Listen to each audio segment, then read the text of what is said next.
105. Politics and Theology. Chalcedon Report number 105, May 1974. On the last page of the Cantos of Ezra Pound, we have a sharp and clear statement. That I lost my centre fighting the world, the dreams clash and are shattered, and that I tried to make a paradiso terrestre. The last line of all expresses the forlorn hope. To be men, not destroyers. The Cantos were written in the bloodiest years of world history, when men were destroyers. Between 1911 and 1945, at least 70 million died in 2 wars, massacres, famines and executions. After 1945, in Red China and Africa, as well as elsewhere, the slaughter continued.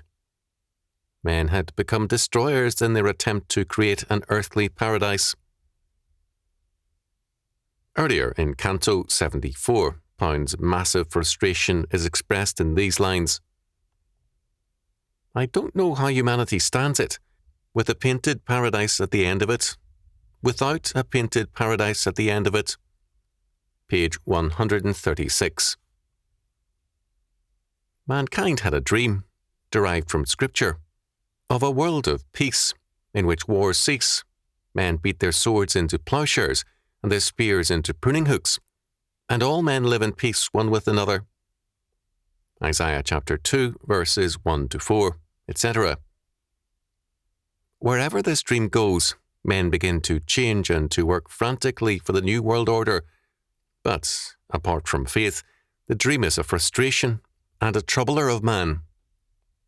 Life is impossible with this dream, and impossible without it, as Pound saw. Some, of course, have tried to escape from the dream by a return to primitivism, as they imagine it. Walt Whitman, in his well-known lines, expressed this hope of escape. I think I could turn and live with animals. They are so placid and self-contained. I stand and look at them long and long. They do not sweat and whine about their condition. They do not lie awake in the dark and weep for their sins. They do not make me sick discussing their duty to God. Not one is dissatisfied. Not one is demented with the mania of owning things. Not one kneels to another, nor to his kind that lived thousands of years ago. Not one is responsible or industrious over the whole earth. Whitman, however, was less than honest. He had not surrendered by any means the dream of an earthly paradise. Not only in Passage to India, but in poem after poem, he celebrated this soon-to-be-realized future. Whitman's hope of realizing an earthly paradise depended on man, more specifically, on awakened man. Man must realize, he believed, that he is an unfallen creature and must rouse himself out of the sickness of Christianity into the health of free, natural, uninhibited man. Then man will enter into perfection. In A Song, Whitman wrote, Come, I will make the continent indissoluble. I will make the most splendid race the sun ever yet shone upon. I will make divine magnetic lands with the love of comrades, with the lifelong love of comrades. Abolish Christianity and the idea of sin, and the natural goodness of men will flower and will create heaven on earth. In France, George Sand in 1869 wrote, If one does ill, it is because one is not aware of doing it. Better enlightened, one would never do it again. I don't believe it is due to wickedness, but to ignorance. Modern man bought this argument. How easy it was going to be to create an earthly paradise. Simply abandon orthodox Christianity and educate people out of their erroneous ways. Sin is ignorance, it was held, a lack of proper knowledge and instruction, rather than an evil character and a willful commission of acts of lawlessness. The great instrument in this mighty transformation would be the state, by means of its control of education. The statist schools, as Horace Mann, James G. Carter, and others, following the example of Prussia, envisioned, would gradually reduce and eliminate the role of Christianity and stress education as a means of salvation. The problem being ignorance rather than sin, the cure to social problems would be education. When the products of statist schools have revealed themselves to be barbarians, the answer of the statist educators has been faithful to their presuppositions. They have demanded more money for more education. While the content of education has been steadily lowered, the extent of education in terms of years in school has been extended. Now, many educators believe that every child should have a college education. If the answer to doing ill is education, this is a sensible answer, and statist educators are faithful to their humanistic faith. Events, however, have demonstrated that they are disastrously wrong, and the results of their work are the rise of a new barbarism and widespread social disorders.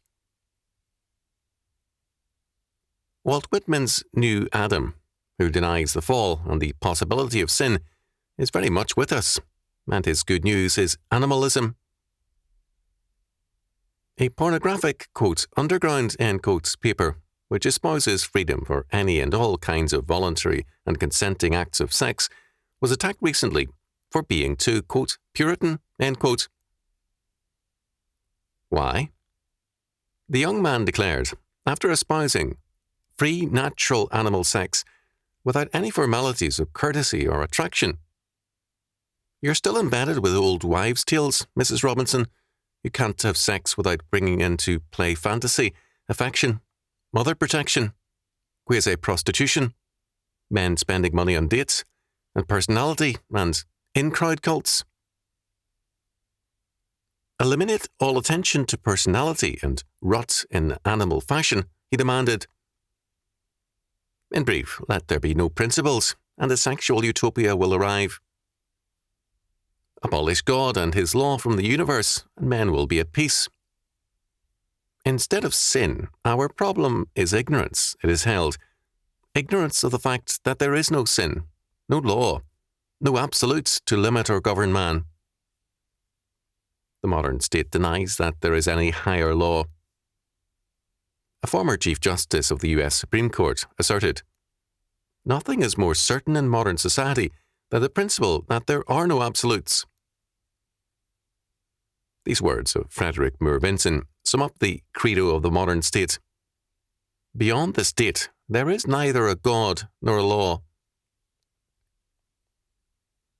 A problem remains, however, and it is a problem in every modern state: the Soviet Union, the United States of America, and others. The state has denied all absolutes. It has denied God, and it has sought to make itself the new God, and its purposes the new absolutes. Statist-trained youth have learned their lesson well, however, and the result is that they are as rebellious against the state as against God, and even more so. By destroying the principle of authority, the state and its schools have destroyed their own authority. By exalting rebellion and revolution into the only virtues, the state and its schools have created a world programmed for perpetual revolution. The earthly paradise has, in fact, come to mean total civil war by mankind. The world thus drifts towards a third world war, while caught up within by an even deeper war, the isolation of man from man, and the warfare of man against man, because no common faith binds them to a higher law, and to each other in terms of the God of that law. The earthly paradise is fast becoming an earthly hell. St. James declared, "There is one lawgiver, who is able to save and to destroy. Who art thou that judgest another?" James chapter 4, verse 12. All men's attempts to create a law apart from God, or to make judgments apart from him, are doomed. The only possible order is from God and his law. He alone can destroy evil by his sovereign grace. He is the only lawgiver. Apart from him, men lose their centre. They have no valid principle of judgment, and their efforts collapse finally into anarchy. They may dream, with Ezra Pound, of being men, not destroyers, but they only become destroyers and ravagers of mankind. It is only God's grace and God's law which can reconstruct and restore a world ravaged by sin, by man's attempt to be his own God, determining for himself what constitutes good and evil. Genesis chapter 3, verse 5. Eric von Kunet-Ledin, echoing Proudhon, has pointed out that at the bottom of politics, one always finds theology. Eric von Kunet-Ledin, Leftism, New Rochelle, New York, Arlington House, 1974, page 54. The theology at the bottom of our contemporary politics is the theology of humanism, the worship of man. We cannot have a new politics without a new theology, and the only theology which can provide the needed justice and order is biblical theology. Our present politics is a product of a bankrupt humanism. Bad as that politics is, men will continue to flounder in the morass of its decay and corruption until they surrender their faith in man for faith in the living and triune God. The renewal of politics is urgently and desperately needed, but it must be preceded by the renewal of Christian faith. This will not come from waiting on the churches, but only from the Lord.